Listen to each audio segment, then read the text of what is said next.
You can feel it, can't you? That tightening in the air. The quiet rules that no one voted for, but everyone's expected to obey. They say it's about protection, inclusion, and safety. But beneath the polished language and smiling press releases, something colder is forming. A system of control disguised as care. This isn't a dystopian novel. It's Canada, right now. And they're about to flip the switch. Over the last few years, bills have slid through Parliament, C11, C18, and the new Online Harms Act that sound harmless, even compassionate. Protect users. Stop misinformation. Promote Canadian content. But behind every headline is the same idea. The government decides what you can say, what you can hear, and what you can know. Free speech doesn't die overnight. It dies quietly, smothered by bureaucracy, wrapped in good intentions. Take Bill C11, the Online Streaming Act. Officially, it's about promoting Canadian content online. In practice, it gives the CRTC authority over what appears in your feeds. Post a video that doesn't fit CanCon rules? Downranked. Discuss controversial topics? Vanish from the algorithm. Not banned, just invisible. Invisible censorship. Denied access. Silent control. Then came Bill C18, the Online News Act. Supposedly, it protects journalism by forcing companies like Meta and Google to pay Canadian outlets for linking to news. Sounds noble until Meta responded by blocking all Canadian news. Overnight, Canadians lost access to outside reporting. Independent voices vanished. The government shrugged. Negotiation. One law, one consequence. Walled off information. Now comes the Online Harms Act, tabled in 2024. They claim it will protect people from hate and misinformation. It gives bureaucrats the power to decide what counts as hate speech, even if no crime has been committed. A tweet, a meme, a post. If likely to promote hate, you can be investigated, preemptively penalized, silenced. Likely, not proven. Who decides? Panels of bureaucrats, guided by political appointees. No hard definitions, no appeals. Only discretion.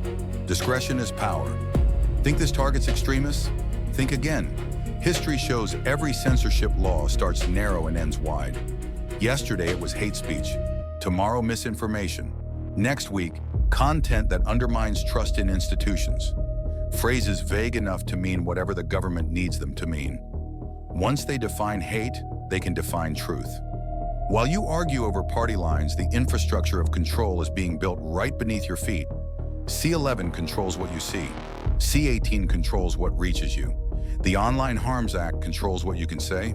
Together, a feedback loop of curated thought. You don't need to burn books if no one can find them. They call it safety. Digital well-being. The result's the same. A filtered internet, invisible hands deciding which voices are too dangerous to hear. That's not protection, that's programming. When did protecting people start meaning silencing them? When did disagreement become hate?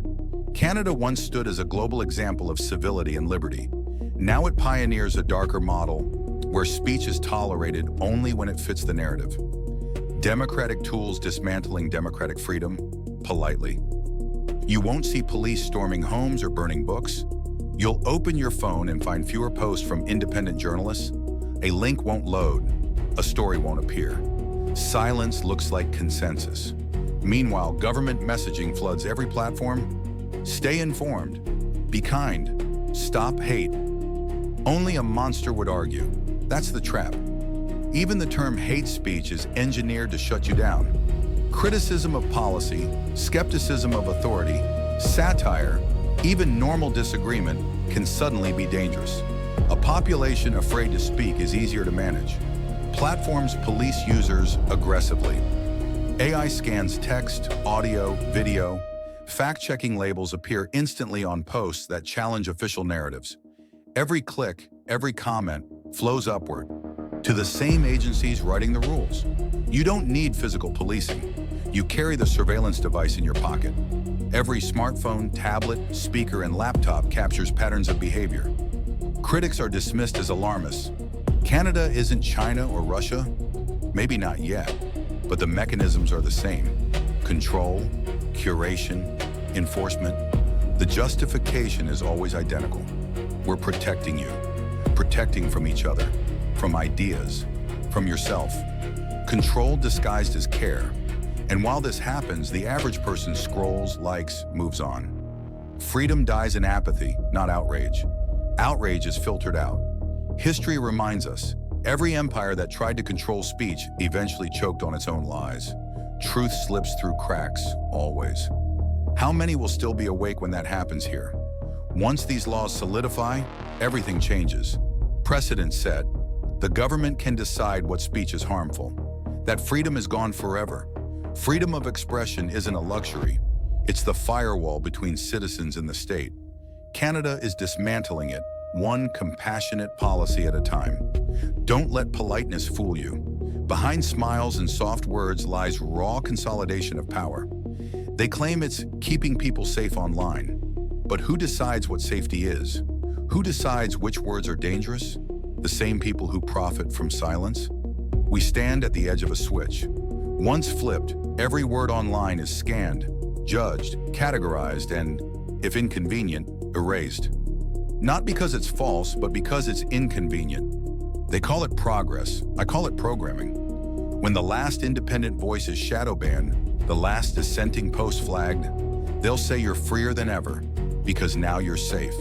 You be the judge. If you're awake, you already know what to do. Hit the link in our description and sign up for our free underground newsletter.